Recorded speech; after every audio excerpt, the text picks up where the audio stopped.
Already 5 o'clock here in the office. So ang atoang legal information karon nga hapuna is the different types of filiation. No? Sa family code na itulo ka types of filiation. Number 1 is legitimate, second is illegitimate, and third one is legitimated child.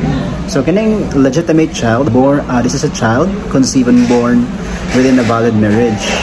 And kining illegitimate child is morning bata conceived and born outside a valid marriage. And the last one is the legitimated children.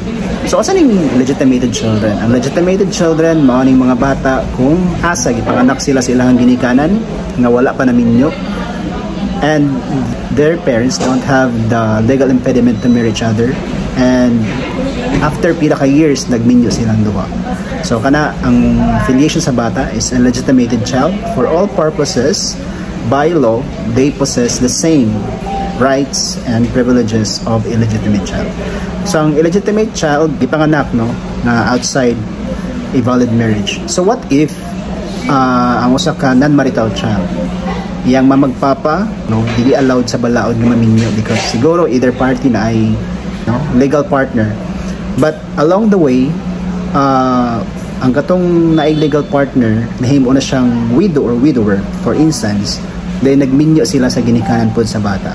Ma-consider ba ang bata ang legitimated child? Dili. Non-marital child or illegitimate child paghihapon siya because when he was conceived or she was conceived and born outside of a valid marriage man ang iyang mga ginikanan.